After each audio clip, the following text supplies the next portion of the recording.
From Haverty's Furniture, Abir Thakurta. First, some supporters to thank, and thank you for listening.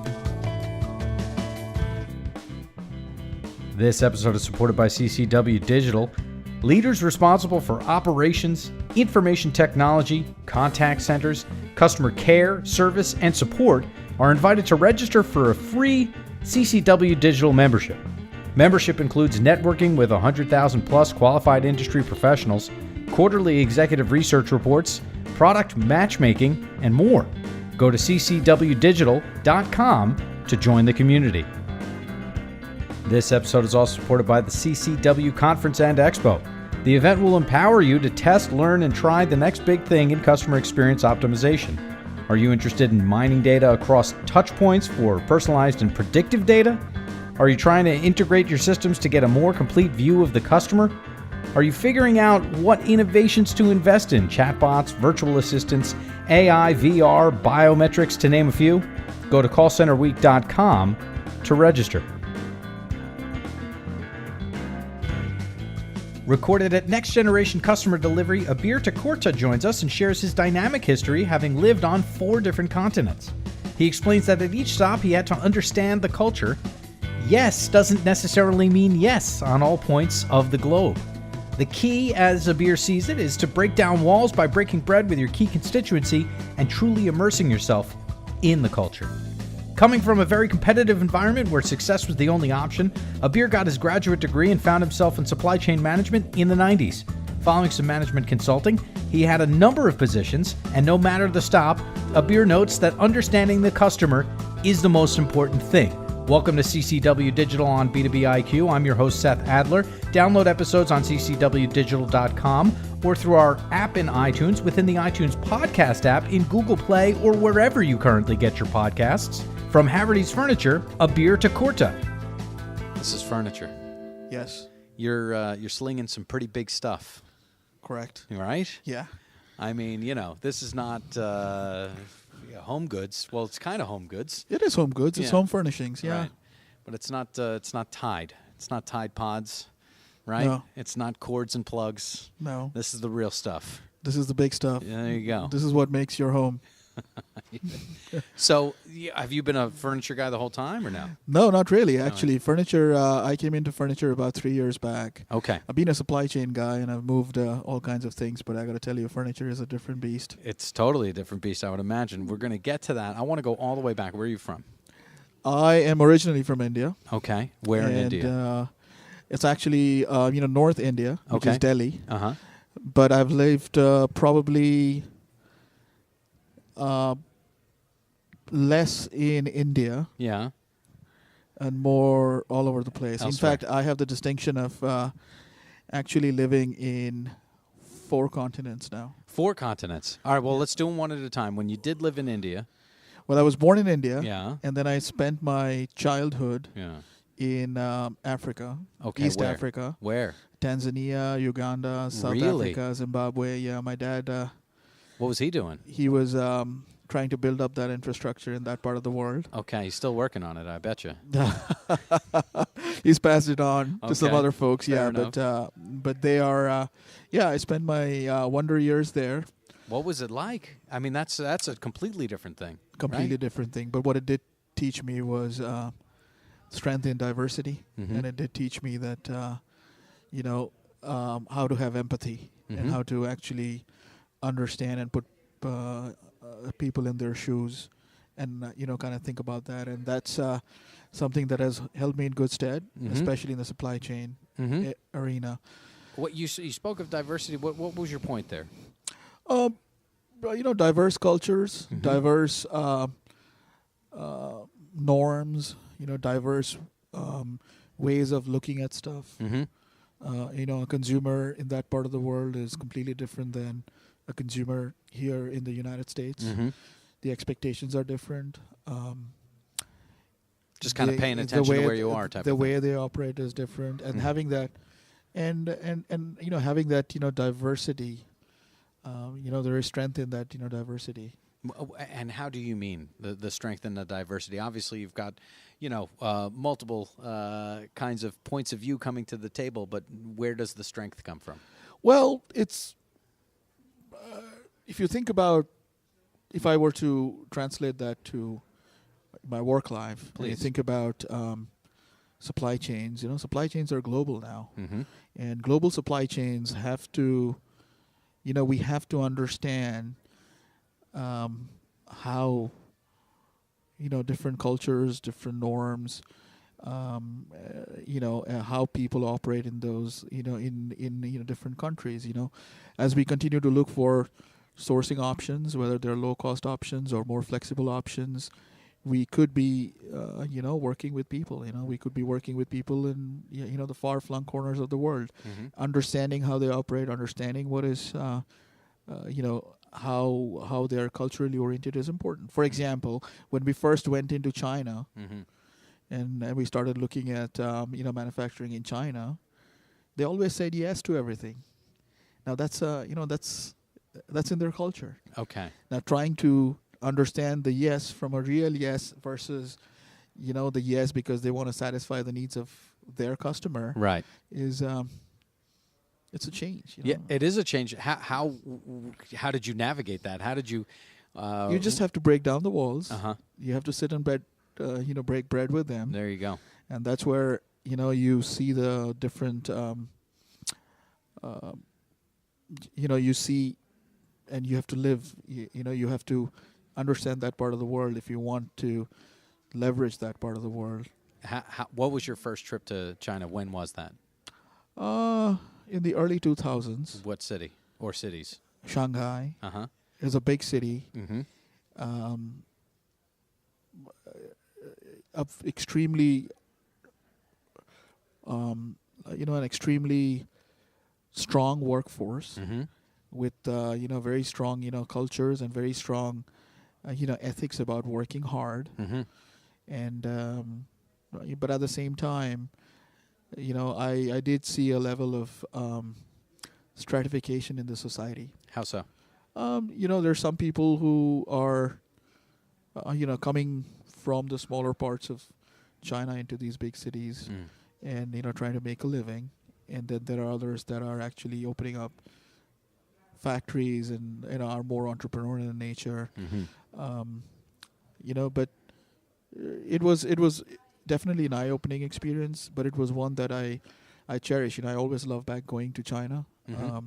I love going back to China, meeting people. I have friends now there. I have expats who live there now. We're living out of being there, working for organizations. And that first trip, were you visiting or were you going there to live? Did you live there for a little bit? No, I didn't live there. Oh, okay. I was there visiting, for work, and we were visiting some factories that we wanted to see if they'd, work for us. I was a consultant then. With what company? I was working for, Price Waterhouse. Oh, sure. And their supply chain practice. Oh, sure. We were looking at how we could leverage some of those factories. I gotcha. For a client of mine. Let's build our way up to PwC. After India, where'd you go? So I came back to India actually to complete my high school and my engineering education. From where? From Africa. Uh-huh. And then spent a little bit of time in Europe. And spent probably a year there. Okay. Working, just, graduating from college, I went to work for a company that led me to, work in Europe. Okay. As well as in Asia. All right. So we've got India, Africa, back to India. Right? Back to India for about 4 + 3, 7 years. Okay. And I had left when I was 2 years old. So, yeah. What was it like coming back? It was different. Yeah. India was opening up. The economic liberalization policies had set in. People were excited. There was too much peer pressure to succeed. Too much? Too much. How do you mean? Yeah, everybody, in India, when you're working with, if you're a middle class family, there's pressure to succeed. Okay. There's pressure to succeed, education-wise, succeed in your career, succeed financially. So there's tremendous pressure to do that, and it's a very competitive environment. just the sheer numbers make it more competitive than you'd ordinarily think about. Interesting. All right, so we're getting kind of a. I mean, you told us about Shanghai. We'll go back to that in a second. Kind of Africa versus India. Then you go up to Europe. Where in Europe? I lived a little bit in France, Mm-hmm. and then a little bit in London, in UK. What doesn't the rest of the world understand about France? That's a very good question. What doesn't the rest of the world understand about France? You know, you got to break down the wall. Uh-huh. Once you break down the wall, they're like every other individual in any part of the world. And I got to tell you, one thing that doesn't change, whether you're French, whether you're English, whether you're Indian, whether you're American, Mm-hmm. the one person that doesn't change is a girl's dad. They're the same everywhere. That's the same. That's the same relationship no matter what. That's the same relationship no matter what. But yeah, once you break down, I mean, the French are very, they are used to a regimented way of working. Mm-hmm. Okay. And I worked for a company called BCOM, Mm-hmm. and once you break down the barriers, Then that's that. that's it. Well, what do you think it is, and not to harp on it, but why is the French wall maybe larger and thicker than everybody else? I don't know. I think it's historical. Mm-hmm. I think it's a little more, we're the French. Mm-hmm. We do things differently. Sure. And, but when you break down that wall, they're just human beings. Same that thing. are trying to do the same thing. Yeah.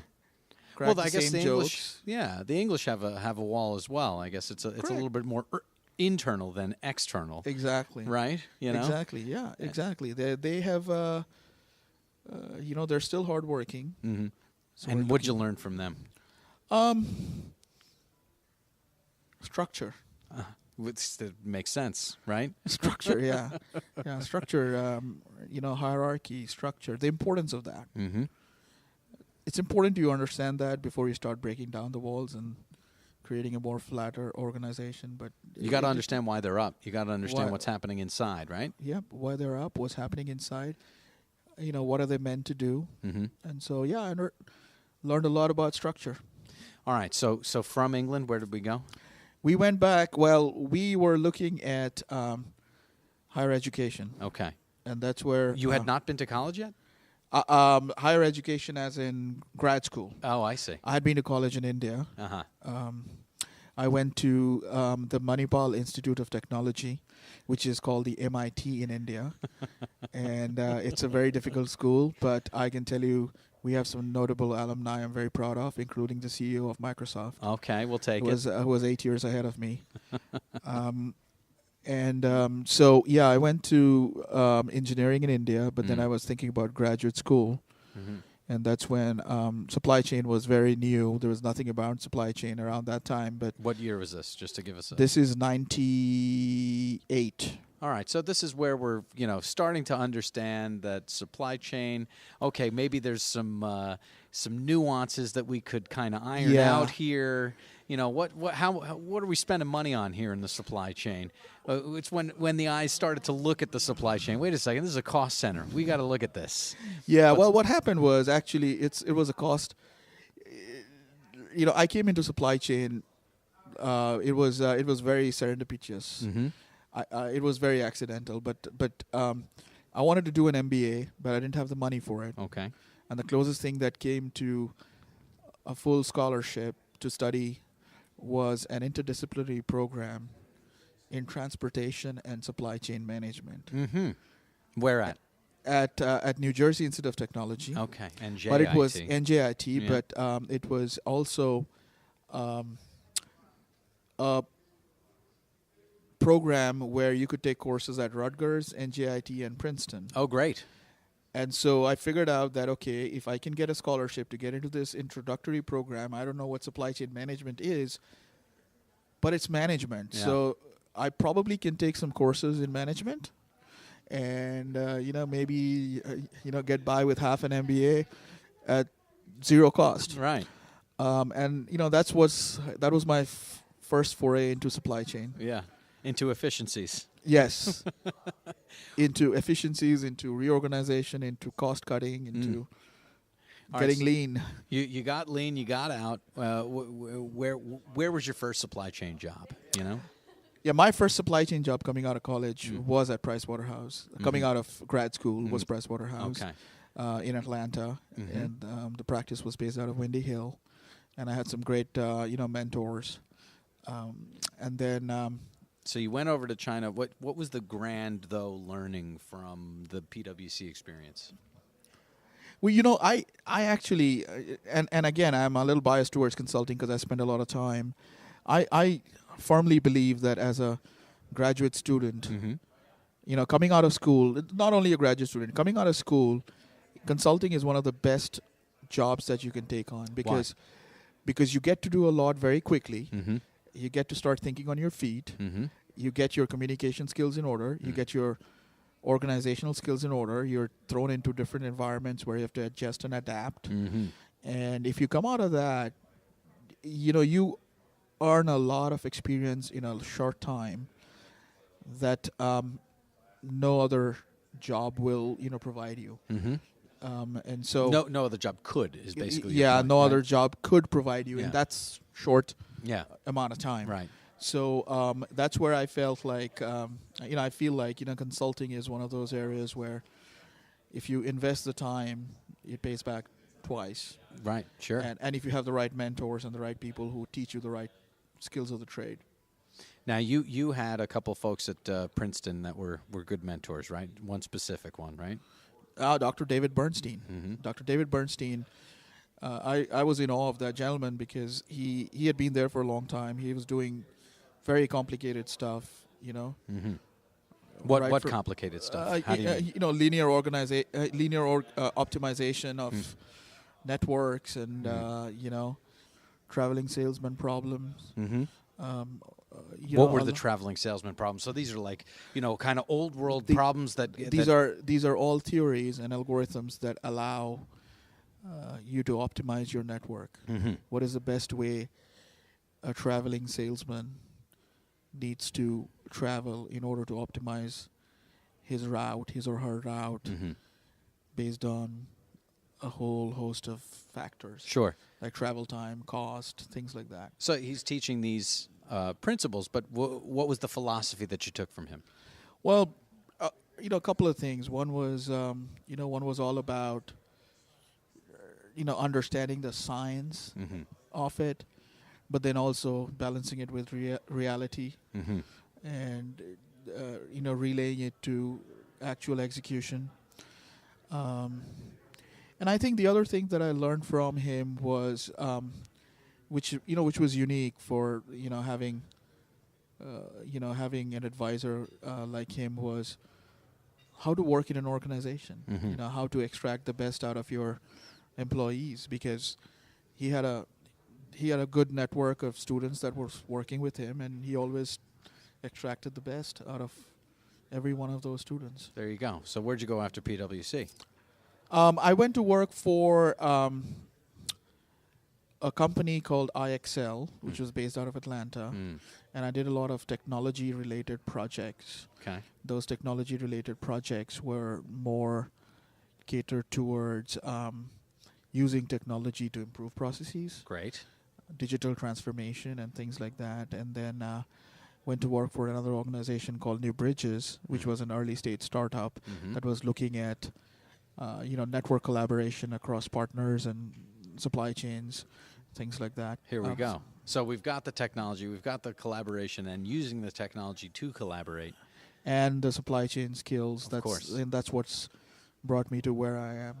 And a host of consulting engagements with lots of pure play e-commerce as well as retailers out there doing things from inventory rationalization to demand forecasting to technology integrations and implementations. I spend a good deal of time with all of those. So in terms of demand forecasting, in terms of kind of talking about the supply chain from the customer's perspective, from the consumer's perspective, what did you pick up from those consulting gigs along the way? How did you kind of come to understand the customer?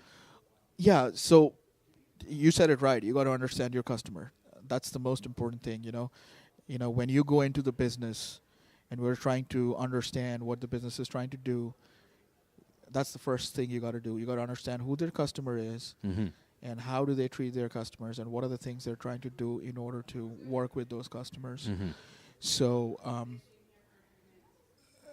that is very critical. Mm-hmm. That's what consulting taught me. Yeah. That, every customer is different. Every business has a different way of looking at the customer. And that's where, I also learned that you could have the same customer base, Mm-hmm. but a different demand triggers. How so? You can have, say, for example, our customer base, our customer at Haverty's. Mm-hmm. She's a woman from 35 to 55. Mm-hmm. She prides in refreshing her home. Mm-hmm. She has value. She values service, design, and quality. Okay. And she thinks about the way she operates, or to furnish her home is almost like a project, Sure. as opposed to buying. Mm-hmm. But that same consumer, when they're buying grocery, or they're buying, when she's shopping for handbags, Yeah. or shopping for dresses, is different. The trigger is different. The trigger is different. All If right. she feels that she gets a deal online, she's going to do it. All right. So how do I get my couch from point A to point B? This just sounds like a big pain, Abir, that you've got to deal with, right? I mean, this has just got to be a mess, right? Or is it easy because it's nice and big and, one and done and that's that? Well, it presents itself in a very different way. How so? You do things like, it's heavy, it's bulky, Mm-hmm. it weighs out before you cube out. Right. So it just becomes more challenging, Mm-hmm. to move it around. It has challenges associated with handling and touching. Mm-hmm. You can't keep touching it and handling it multiple times. Mm-hmm. So, as Haverty's, we've done this for a long time. We've been moving, furniture on horse-drawn carriages and delivering them to homes.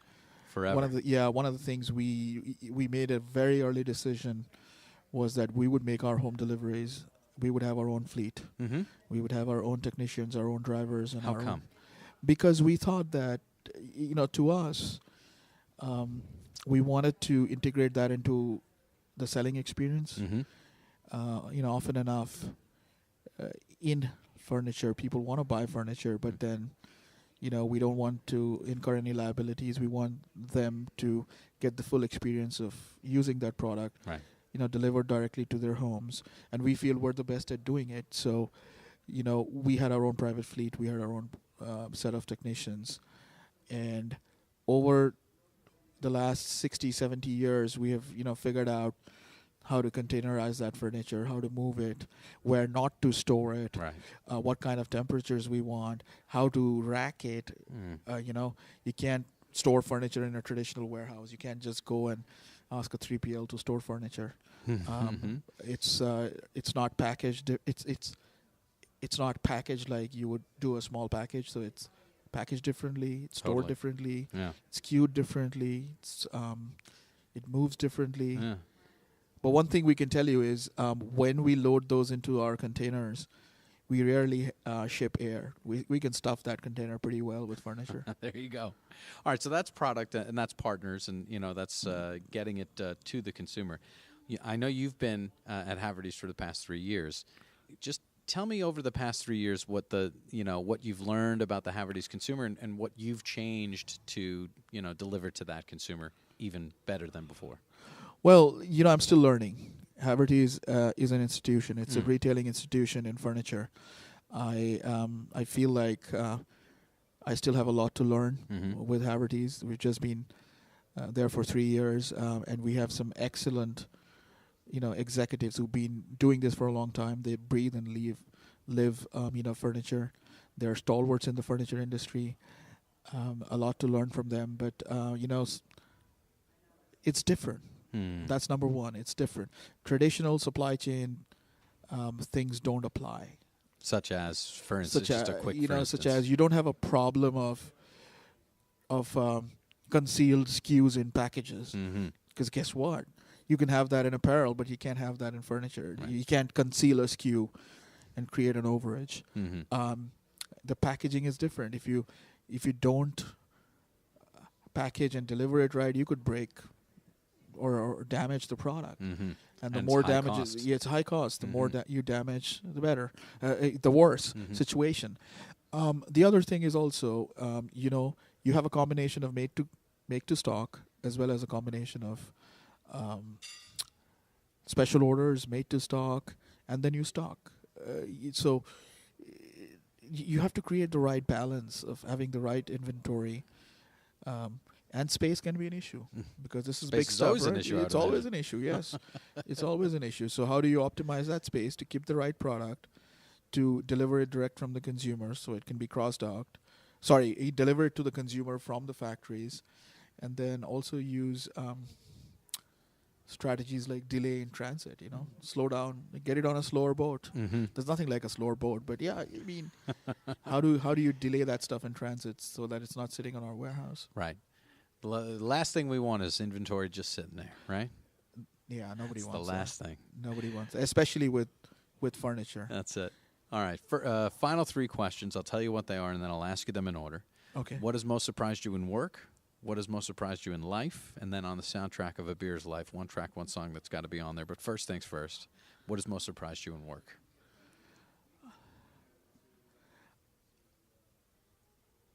I've had lots of surprises, but I think the biggest surprise is, it's not a surprise anymore, but I've learned over the years, the people who work with you and the amazing things that they can do if they're asked to do it. We very often, in a hierarchical structured organization, we box people into doing certain things, and we create a perception about their capabilities based on that. Oh, he doesn't do that. We got Or he won't be able to do Yeah, it. he won't be able to do that. Let's just ask him to do X, Y, Z. There we go. Yeah. We got it. It is amazing when you take people out of their box and you nudge them a little bit and you give them their dues and leverage their strengths, but ask them to do stuff. I've just been amazed at so many people I've seen across my working career where they have surprised themselves. That's So- the best. It's got to be the best to see Yes. someone that surprised themselves. And I've right? always looked at that. I've said, let's take people out of their box, out of their comfort zones, and see what they can or cannot do. And those kinds of organizational designs are the best, because they make you effective as a leader, but you also win. You win over these Hearts and minds. these employees, the hearts and minds. Yeah, they're ready to go to battle for you. There you go. All right. So that's what surprised them. What's most surprised you in life? Where I am. It's been a long journey. I started out in India. I traveled to Africa. I lived in Europe. I live now in America. I have traveled to a lot of countries now. And, I'm very much surprised at all the places I've been, all the people I've met. I didn't envision this. I didn't envision working for a furniture company Right. in Atlanta, Yeah. selling furniture. Well, we're happy to have you, I guess. And, of course, the other surprise being no matter where you are in the world, her father's the same. Exactly. Exactly. And if I ever get the recording of this, Yeah. and I send it to my father-in-law, Yeah. he'll agree. Of course. He knows. Yeah, we're all the same. That's it. On the soundtrack of your life, one track, one song that's got to be on there. Soundtrack of my life. Yeah. You know Lata Mangeshkar? Of course I know. Yeah. Oh my God. I know Lata Mangeshkar. She's like a queen, right? She's a queen, and yes, she's a queen. I love all kinds of music, but let's see. This is a tough one. I guess Where the Streets Have No Name. Oh, look at that. You too, I think, right? Yeah. So and why does that have significance for you? Just sounds good? No, because I've been to places that I had no idea. Yeah. I've been to places, I've met places where I've been to places, I've met people. I don't know where I'm going next. Yeah. So you're going where the streets have no name. How about that? Exactly. Abir, thanks so much. Thank you very much. And there you have Abir Thakurta from Haverty's Furniture. Very much appreciated my time with him. He's been everywhere. His song could have been Johnny Cash's "I've Been Everywhere," man. 4 different continents, and yes doesn't always mean what you think it does. Thanks so much for listening. Very much appreciate it, and stay tuned.